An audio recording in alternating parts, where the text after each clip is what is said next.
Nah, berangkat dari tadi bahwa satu paragraf minimal 3 kalimat dan satu paragraf terdiri dari satu pokok pikiran, kalimat lainnya di paragraf tersebut harus mendukung pokok pikiran paragraf tersebut, maka biasanya penulis itu melakukan akan seperti ini.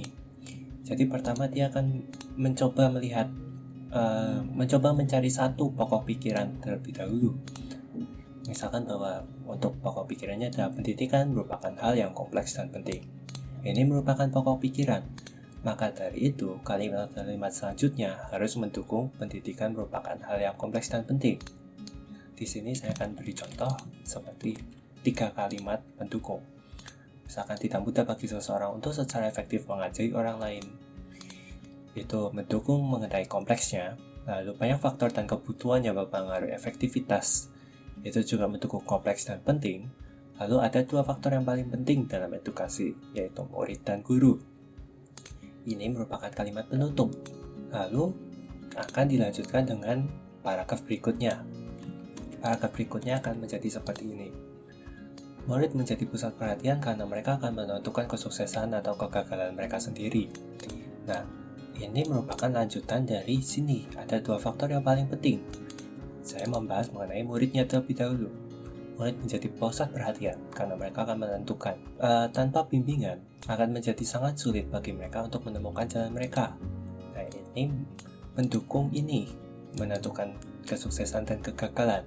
Mereka rentan untuk mempercayai ini, mendukung ini, dan juga ini.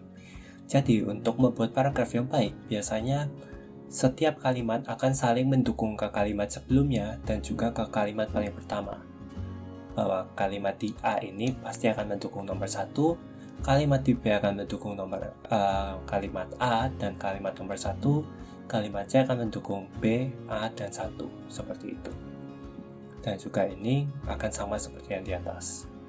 Dan kalimat terakhir di dalam sebuah paragraf, ini nomor 1 ini merupakan paragraf 1, nomor 2 merupakan paragraf 2. Dan di kalimat terakhir di sebuah paragraf pasti akan melanjut ke paragraf 2, paragraf selanjutnya.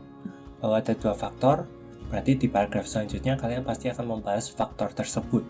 Seperti itu. Dan yang terakhir adalah dilanjutkan dengan kalimat selanjutnya seperti ini. Setiap subjek pembelajaran mempunyai kebutuhan dan tantangan unik bagi guru.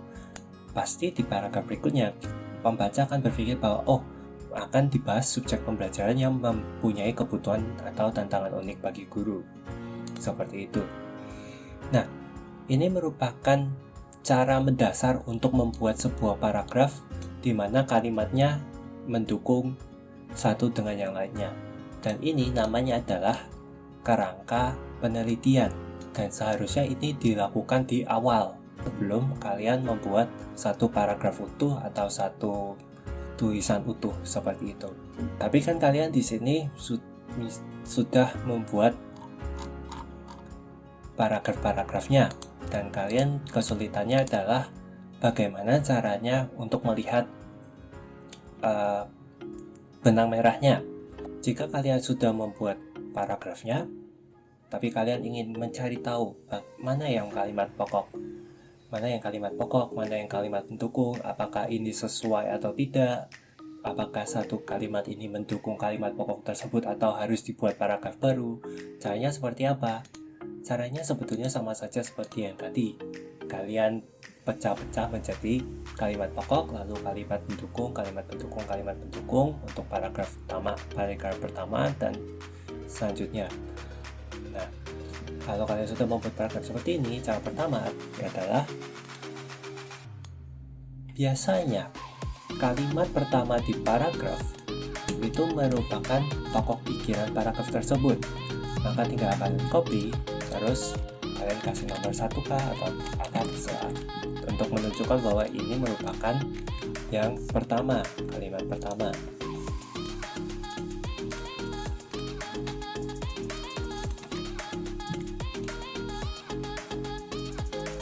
Nah, lalu selanjutnya kalian sudah mempunyai kalimat pertama, tinggal kalian pilih-pilih bahwa ini segini, satu kalimat ini merupakan kalimat pendukung untuk paragraf pertama karena kan ada di paragraf pertama. Lalu di sini kalimat pendukung paragraf pertama, lalu di sini kalimat pendukung paragraf pertama. Nah, sudah dipecah-pecah seperti itu, tinggal kalian lihat apakah kalimat pendukung ini mendukung kalimat pertama di paragraf kalian atau tidak. Kalau misalkan ini mendukung dan bisa dilihat benang merahnya, berarti tinggal lanjutkan. Lalu ke kalimat yang B, apakah kalimat B ini mendukung ini atau tidak. Kalau mendukung, lanjutkan lagi kalimat C. Nah, ini kalian memecah-mecah paragraf tersebut menjadi seperti ini agar mudah bagi kalian. Kalau misalkan ini awalnya di kalimat sini, di kalimat D, lalu ini juga di kalimat E, dan di D dan E ini kan untuk kalimat paragraf pertama. Nah, kalau ternyata setelah kalian baca sampai sini kan masih sama, pendidikan merupakan dari kata-kata tersebut dua hal paling penting dalam edukasi murid dan guru. Nah, kalau yang kalian baca D ini sudah, dalam kasus ini murid menjadi pusat perhatian karena mereka lah. Nah, ini kan sesuai dengan kalimat C, tapi kan sudah agak jauh dari paragraf pertama, kalimat pertama di paragraf pertama tersebut. Nah, saya akan buat paragraf sendiri seperti ini.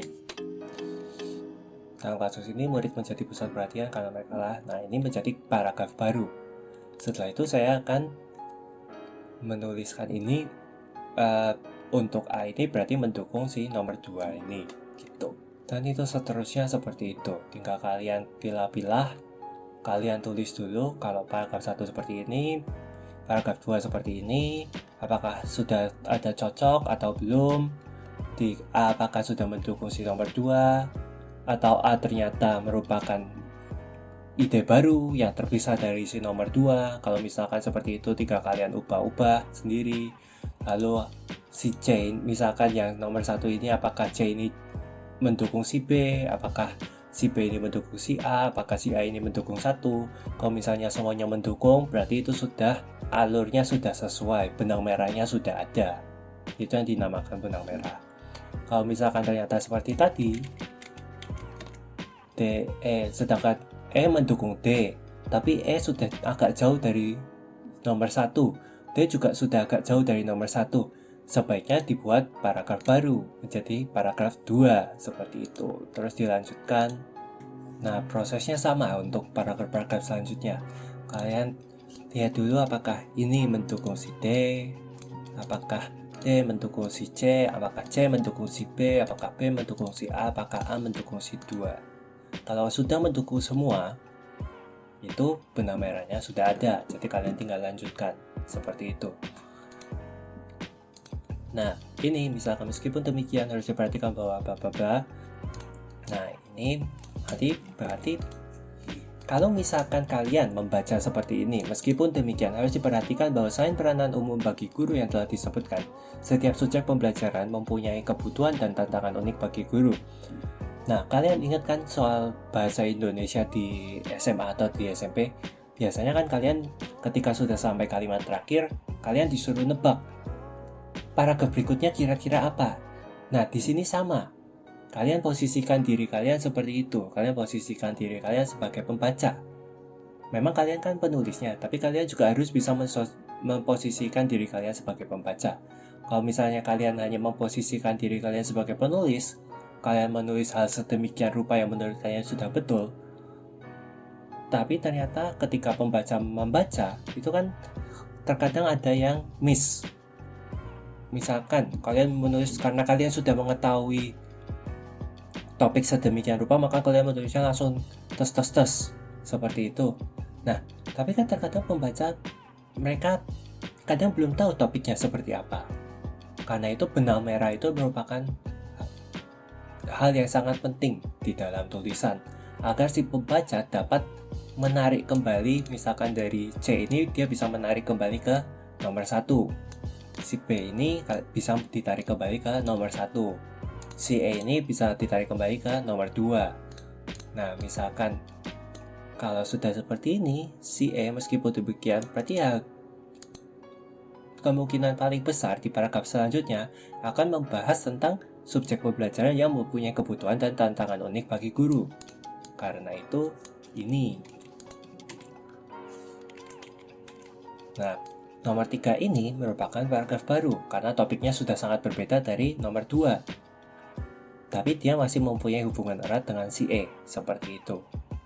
Bahwa E ini kalimat terakhir di dalam suatu paragraf itu harus bisa menunjukkan benang merah ke paragraf berikutnya.